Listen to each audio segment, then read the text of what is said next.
Get ready. 5 seconds. Start.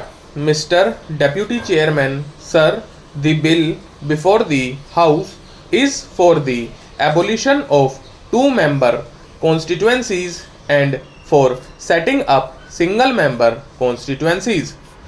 In other words, the present double-member constituencies are proposed to be bifurcated as single-member constituencies with reservation of seats or constituencies for the scheduled castes and scheduled tribes.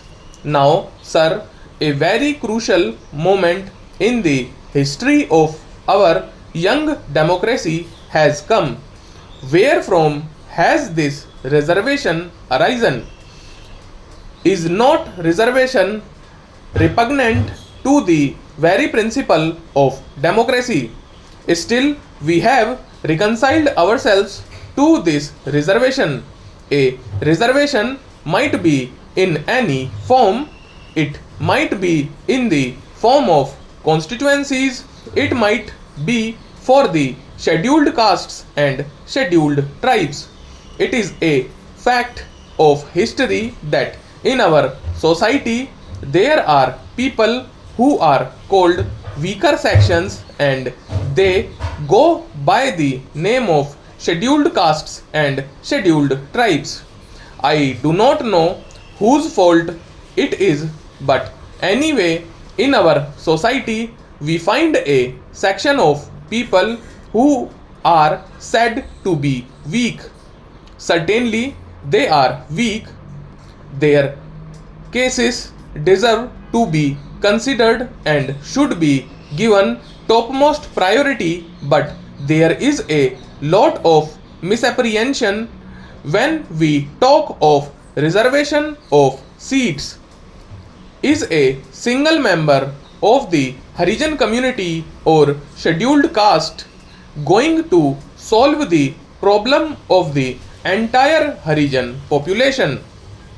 Self-reliance, self-respect and things like that are talked of. How do they come?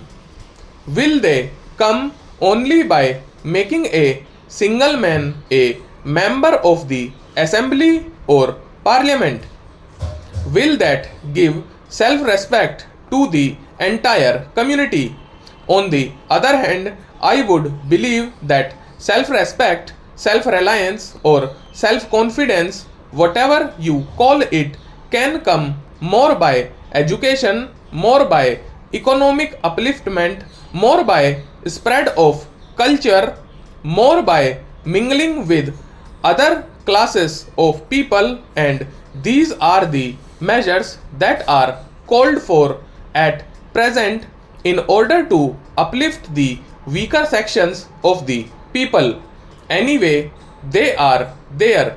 Millions of rupees are spent on uplift of these people, and I am sure never before in the history of this country such a lot of good to these people was being done as it is being done within these 20 or 30 years of our independence. I am sure all these differences would disappear and India will emerge as a cohesive nation, but in the meanwhile something has to be done. Then it was thought that it was the best arrangement that could be thought of, and it was then thought that at the end of 10 years this reservation would be done away with and there would be only full-fledged democracy functioning. Now, at the end of 10 years, we have come to the conclusion that instead of these double-member constituencies, we shall have to set up single-member constituencies with reservation of seats for the scheduled castes and scheduled tribes. I should think that it is a great retrograde step that we have taken. It is not an advance that we are making in our democratic setup.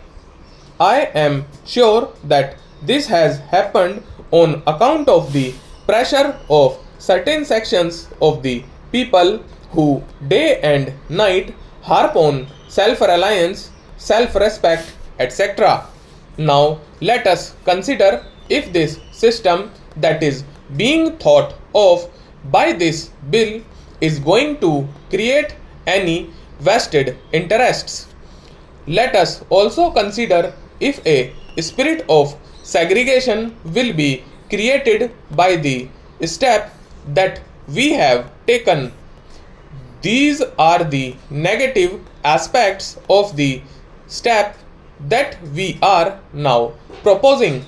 If vested interests are going to be created, if a spirit of separatism is going to be created in this country, if perpetuation of segregation is to take place, let us reject this bill here and now. We have paid very heavy cost in the name of reservation of seats. Our country was divided.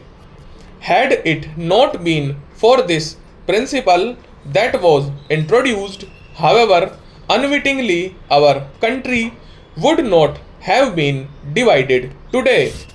Having found that position, let us be careful of what we do now. Now, who in this world will give up an advantage gained, whether rightfully or wrongfully gained? We have seen it in the nature of man not to give up a right that he has earned. On the one hand, he wants to perpetuate it. Then, as the lady member said, who knows what will happen after 10 years? Of course, now there are big prophecies that after the end of 10 years, they are going to do away with the single member constituencies with reservation of seats, but who can predict the future?